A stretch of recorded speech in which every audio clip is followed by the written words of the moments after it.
আসসালামু আলাইকুম প্রিয় দর্শক, মাছ চাষের ক্ষেত্রে মজুদ পুকুর প্রস্তুতির কৌশল এ বিষয়ে আলোচনা করব। কালচার পিরিয়ড শেষ হলে শীত মৌসুমে পুকুরের পানি সেচ দিয়ে শুকিয়ে নিতে হবে। পুকুরের তলদেশ 1 সপ্তাহ, প্রয়োজনে 2 সপ্তাহ সূর্যের আলোতে শুকাতে হবে।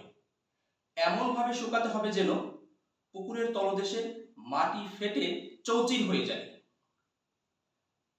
পুকুরের তলদেশ সূর্যের আলোতে শুকাতে হবে কেন?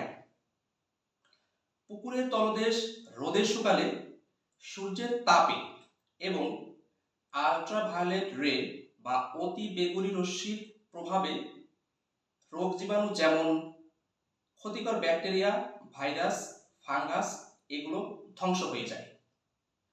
প্রোটোজোয়া ও পরজীবীর ডিম, সিস্ট নষ্ট হয়ে যায়। পুকুরের তলদেশে জমে থাকা পচা জৈব পদার্থ ও ক্ষতিকর গ্যাস যেমন ammonia, methane, hydrogen sulphide gas দূর হয়ে যায়। আচ্ছা, আমরা পুকুরের তলদেশ শুকিয়ে নিলাম। এরপর পুকুরের তলদেশে অতিরিক্ত পেড়ি কাদা অপসারণ করতে হবে। এক্ষেত্রে কাদা উঠিয়ে বা মাটি উঠিয়ে পাড়গুলো মেরামত করে নেওয়া যেতে পারে। এ সময় পুকুরের তলা সমান করে নিতে হবে এবং উপরে চারপাশে ভালো করে নেটিং করে দিতে হবে।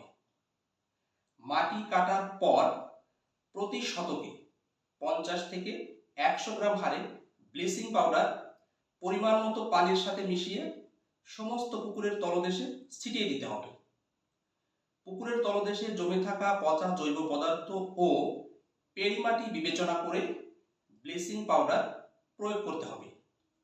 প্রয়োজনে বিশেষজ্ঞ মৎস্যবিদের পরামর্শ অনুযায়ী প্রয়োগ করতে হবে।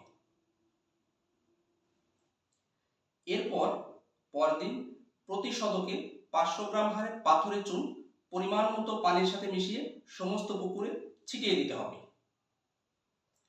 চুন প্রয়োগের 3 থেকে 4 দিন পর পুকুরে পানি প্রবেশ করাতে হবে, 3 থেকে 5 ফিট যতটুকু সম্ভব। পানি প্রবেশের পর দিন পুনরায় শতকে 500 গ্রাম হারে পাথরের চুন প্রয়োগ করতে হবে। মাটি ও পানির পিএইচ বিবেচনা করে চুনের পরিমাণ কম বেশি হতে পারে। এরপর 5 থেকে 7 দিন পর পুকুরে মাছের পোনা মজুত করা যেতে পারে। কার্প জাতীয় ও ক্যাটফিশ কিছু ক্ষেত্রে ফর্মুলা প্রয়োগের 5 থেকে 7 দিন পর পুকুরের পানির রং হালকা সবুজ অথবা বাদামি রঙের হয়ে এলে মাছের পোনা মজুত করা হয়।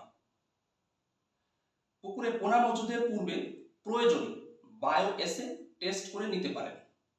বায়ো অ্যাসিড টেস্ট হলো একটি বালতিতে সংশ্লিষ্ট পুকুরের পানি নিয়ে 8 থেকে 10টি মাছের পোনা 2 থেকে 3 ঘন্টা রেখে অবজারভেশন করবেন।